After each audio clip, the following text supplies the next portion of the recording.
আসসালামু আলাইকুম everyone, welcome back to my channel. আশা করছি আপনারা সবাই অনেক বেশি ভালো আছেন। আমি আলহামদুলিল্লাহ ভালো আছি।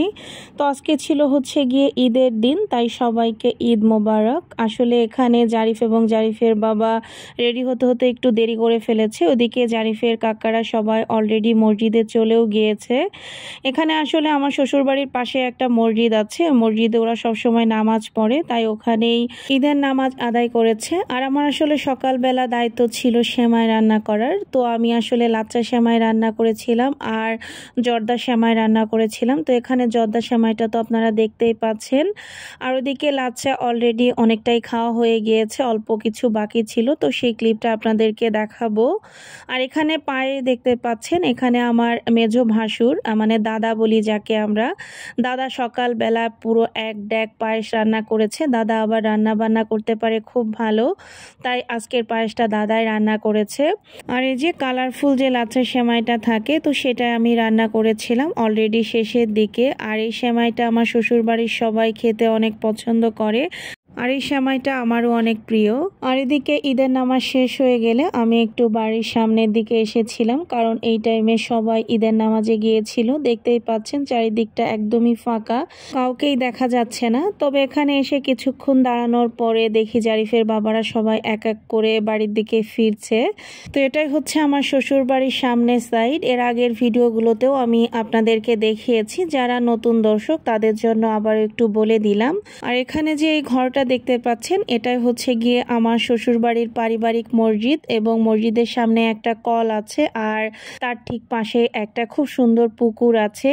আর এখন চিকন গলির মতো যে রাস্তাটা দেখতে পাচ্ছেন, এটা কিন্তু মেন রাস্তা থেকে একদম আমার শ্বশুরবাড়ির উঠান পর্যন্ত পাকা করা হয়েছে, এবং রাস্তাটা খুবই সুন্দর হয়েছে। আর এখানে কলা গাছগুলোর অপোজিট সাইডে ওদের পারিবারিক কবরস্থান। তো ওরা নামাজ পড়ে আসার সময় আমার শ্বশুরের কবর জিয়ারত করছিল ওখানে সবাই। তো জিয়ারত করা শেষে এখন বাড়ির দিকে সবাই ফিরে আসছে। আর এখানে আমার শ্বশুর বাড়ির সামনের যে মেন রাস্তাটা, এটা কিন্তু ভাঙা হয়েছে এবং রাস্তার কাজ চলছে, অলরেডি আপনারা ভিডিওতে দেখতেই পাচ্ছেন। তো এই রাস্তাটা আসলে আগের তুলনায় অনেক বড় করা হচ্ছে। তো রাস্তাটা কমপ্লিট হয়ে গেলে ইনশাল্লাহ আমার শ্বশুর বাড়ির সামনে থেকে আমরা ঢাকার বাসে উঠতে পারবো, একদম এখান থেকে ডাইরেক্ট ঢাকায় চলে যেতে পারবো। এখন সাময়িক একটু রাস্তার কাজ চলার জন্য অসুবিধা হচ্ছে সবারই। আর আমার শ্বশুর বাড়ি ঢাকা থেকে বেশ দূর হলেও আমার শ্বশুর বাড়িতে যেতে এখন কোনো আর ফেরি পারাপার হওয়া লাগে না, যদি পদ্মা সেতু হয়ে যাওয়া যায়। আর এমনিতে আরিচা দৌলদিয়া দিয়ে গেলে তো সবারই ফেরি পার হতে হয়। আর এখানে যাকে দেখতে পাচ্ছেন, ওর নাম হচ্ছে গিয়ে আবু তাহের। ও হচ্ছে গিয়ে আমার সেজো ভাসুরের ছোট ছেলে। মাশাআল্লাহ খুবই কিউট, খুব মিষ্টি করে হাসি দেয়। আর আজকে আসলে আমার অনেক বড় একটা ভুল হয়ে গিয়েছে, সেটা হচ্ছে গিয়ে জারিফের কোনো পাঞ্জাবি আনা হয়নি। আসলে ওর পুরনো পাঞ্জাবি ছিল, ওটা আমি আসলে ভাবছিলাম যে এখন তো আর পরা হবে না, নতুন পাঞ্জাবি আসলে কেনাও হয়নি। তো এই জন্য আসলে সবাই আমাকে অনেক রাগ করছিল। এটা আসলে আমার অনেক বড় একটা মিস্টেক, কারণ সবাই এখানে পাঞ্জাবি পরেছিল এবং সবাইকে দেখতে মাশাআল্লাহ খুবই সুন্দর লাগছিল।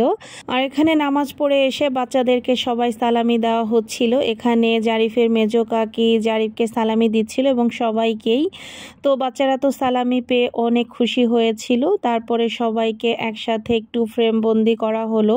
তো মাশাআল্লাহ সবাইকেই অনেক সুন্দর লাগছিল। আর এভাবে পরিবারের সাথে ঈদ করার আনন্দটাই কিন্তু অন্যরকম। আর এদিকে জারিফ তার দাদা বাড়িতে ঈদ করতে আসতে পেরে সে তো অনেক খুশি মাশাআল্লাহ। আর এদিকে সালামি পেয়ে তো আরো মহা খুশি হয়ে যাচ্ছিল।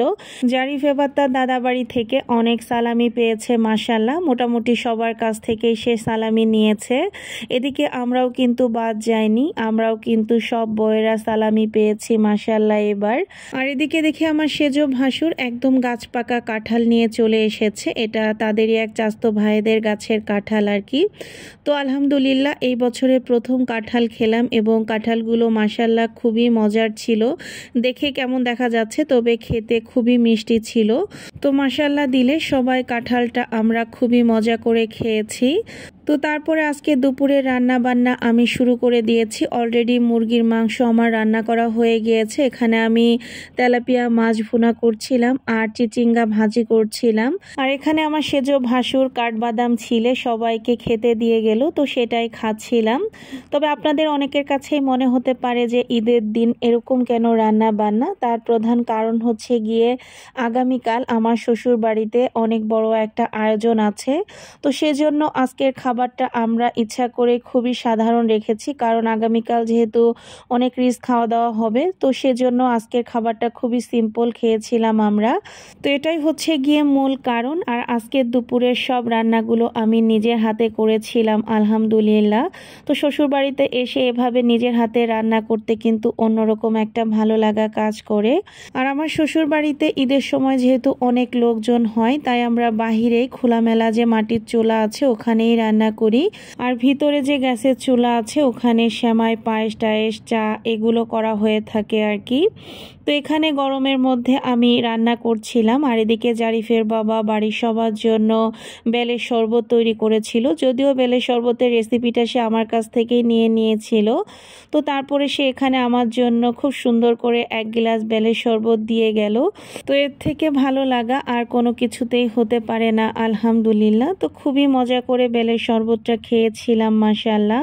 আর এদিকে মুরগির মাংস রান্না করার সময়ের ক্লিপটা নিতে আমি আসলে একদমই ভুলে গিয়েছিলাম। তো এখানে এক প্রকার খাওয়া দাওয়া শেষে আমি এখানে একটু ক্লিপ নিয়েছিলাম। তো এখানে 2টা মুরগি রান্না করা হয়েছিল আজকে। এই মুরগি 2টা আমার শাশুড়ি মায়ের নিজের হাতে পালা এবং খেতে দারুণ ছিল। তো যাই হোক, দুপুরের খাওয়া দাওয়া শেষে এখানে একটু পায়েস খেয়ে নিচ্ছিলাম। আর আমার ভাসুরের হাতের এই পায়েস এত মজা হয়েছিল যেটা আসলে বলার অপেক্ষা রাখে না। তো তারপরে হাঁটতে হাঁটতে একটু বাড়ির পিছন দিকে এসে দেখি যে এখানে ছোট ছোট আম পড়ে আছে। তো যেহেতু এই বছরের প্রথম আম, তো সেটা তো আর মিস করা যায় না, তাই তুলে নিজে খাওয়া শুরু করে দিয়েছিলাম। ছোট ছোট আম হলেও আমগুলো অনেক টক ছিল এবং খেতেও বেশ মজা লেগেছে ওই জন্য। আর এখানে সন্ধ্যার দিকে জারিফের বাবাকে বড় ভাবি চা বানিয়ে দিয়েছে। আসলে আমার শ্বশুর বাড়ির সবারই চা ছাড়া চলেই না। তো আমার আজকের ভিডিওটা আপনাদের কাছে কেমন লেগেছে অবশ্যই কিন্তু কমেন্ট করে জানাবেন। তো আজকের ভিডিওটা এই পর্যন্ত। সবাই ভালো থাকবেন, সুস্থ থাকবেন, আমাদের জন্য দোয়া করবেন। আল্লাহ হাফেজ।